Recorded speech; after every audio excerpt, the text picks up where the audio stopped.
Ma'am, going back to SONA, so walang halaga na sa inyo yung sasabihin ng Pangulo later on? Bakit statement, ma'am? Yung hindi niya pag-attend kayo kapag? And what kind of statement? Ano pong statement yung gusto niya iparating? Nasa sa inyo, pero para sa akin, ako personally, talagang ayoko pumunta kasi may napakaraming dapat gawin na para sa akin, urgent and important. As the President's sister, don't you think mahalaga na makita niya kayo doon, marinig niyo personally yung kanya sasabihin po? Palagay ko marami naman akong dapat gawin at maitutulong. Para sa akin, napakaliwanag, galangin natin ang Korte Suprema at isang tabi ang politika. Total politika naman talaga ang impeachment at ang mas mahalaga ngayon ay magtrabaho. Itaguyod ang itim, ipaglaban ng tama, itama ang mali. Kay BG at kay Bato at sana manatiling buo ang tropang Duterte 5. At ma'am, dahil po doon, harap sa pananitiling buo ng 35 kaya kayo sumama. Yes, kasi sabi ni Bong at saka ni Bato, committed sila kay Cheese.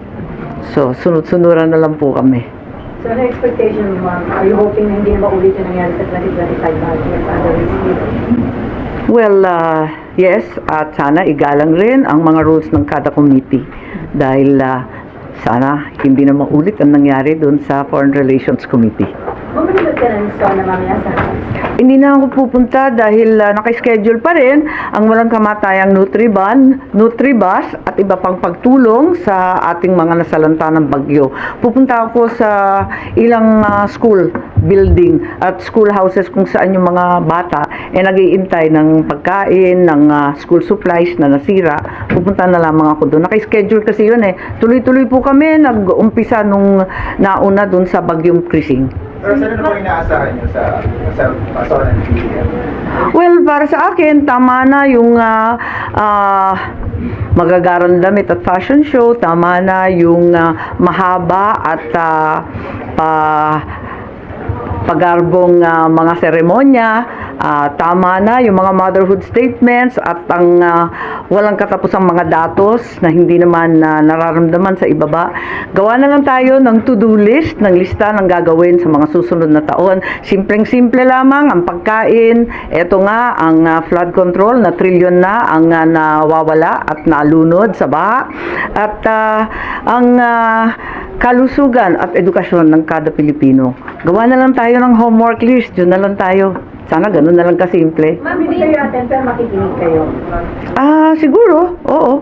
Ma'am, hindi po ba Abala ako ang haba ng listahan namin eh. Medyo na-absent kasi ako. Ma'am, sorry. Ma'am, hindi po ba priority yung pag-attend muna sa SONA today and sa ibang araw yung mga schools po? Even lang, since isang mess na Palagay ko ang priority sa dalawang nakalipas na linggo ay tulungan ng ating mga kababayan na nasalanta ng bagyo. Mukhang maliwanag naman yun. May namatay pa. Kaya talagang kinakailangan. Tutukan natin itong problema ng bagyo. Kumbaga, ito na nga ang new normal. Gawan natin ng paraan. Long term, medium term, short term.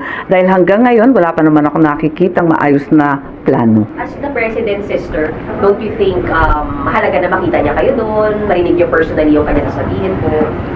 Palagay ko marami naman akong dapat gawin at maitutulong. Pero ma'am, it doesn't mean naman na kinumbinsi kayo ni Vicky Sara not to attend also. Ay, hindi pa kami nag-uusap tungkol doon. I think hindi pa siya umuwi. Ma'am, Itutuloy ko sa Senado sa aking ikalawang termino ang aking sinabi nung kampanya. Taguyod ang itim, ipaglaban ng tama, itama ang mali. Naka-leather ako kasi umuulan. Ma'am, sa impeachment lang, paano po bang mangyayari? Tingin niyo wala ng trial dahil dun sa SC decision po? Para sa akin, napakaliwanag, galangin natin ang Korte Suprema at isang tabi ang politika. Total politika naman talaga ang impeachment at ang mas mahalaga ngayon ay magtrabaho. So no need na mabotohan pa yung Senate kung susundin or hindi yung SC ruling ba? Hindi ko alam kung ano ang nais ng nakararami sa Senado. Hindi pa kami nagtitipon-tipon. Sa wakas, magkakaukus yata kami bukas. Natawa naman ako. First time. Something new and completely different. Biro lang. Ma'am, going back to SONA, so walang halaga na sa inyo yung sasabihin ng Pangulo later on? Wala naman akong sinasabing ganun. But if, Makikinig tayo, ang akin lamang, sana ang simpleng listahan ng dapat gagawin ang dapat ipalabas. Have you spoken to VP Sara about yung nangyaring SC decision? Nagkausap na po kayo ng VP Sara? Does she welcome it? Well, kinongratulate ko lang siya, pero sa katutakang nagkakongratulate at nagpadala siya ng Bible verse Ano po tayo? na nagpapasalamat sa Panginoon sa lahat ng ginawa niya para sa atin na kabutihan. Should the Senate leadership address yung issue na sinasabing budget insertion sa 2020? Yes, they should. They should answer it squarely and openly. How about you? How do you feel about it regarding that allegation? To my mind, it's not an allegation, it's the truth. Kaya hindi ako pumirma ng budget 2025. Alam po ninyo yun. Ako unang nagbunyag, tumayo ako noong early December tungkol sa BICAM at pinoprotesta ko ang proseso at yung mga pangyayari. So ma'am, dapat magpaliwanag yung ilan yung kasamahan na namin-mention na insertion. Hindi ko alam kung sino-sino yan, dami-daming haka-haka. Sana hindi na maulit. But did you come across the list of projects, yung mga questionable projects, mga double entries sa GAA? Well, napakaliwanag naman na nangyari nung kampanya na bilyon-bilyon ay winaldas sa kung ano-ano. Ma'am, yung hindi niyo po pag-attend mamaya po sa SONA, won't it be seen as yung dun sa riff niyo po with the President? Hindi, nakikiisa lamang ako sa Duterte Block po at hindi naman talaga pupunta. Hindi pumunta last year si Bongo, si Bato, hindi rin pupunta si Robin, ako rin, si Senator Marcoleta. Hindi ko alam kung ano ang desisyon. So, ma'am, Pero nag-usap-usap po kami na hindi talaga pupunta. ano po yung decision niyo as a block? Bakit po hindi kayo pupunta as a Duterte block? Hindi ko alam kasi yun ang napagkasunduan. At last year nga, like I said, sina Bongo at saka sina Bato hindi na pumunta. Pero magkapatid na Villar ma'am, di ba kasama sa Duterte Block? I think a-attend sila. Ma'am, sorry, sino po sa Duterte Block ulit yung hindi po makakarating mamaya? Kayo po, Ang pagkaalam ko yung apat, kayo po, Robin. Si Marcoleta hindi pa sure. hindi pa sure yata. Pero parang he will go. is that a statement, ma'am? Yung hindi niya pag-attend kayong apat? And what kind of statement? Ano pong statement yung gusto niyo iparating?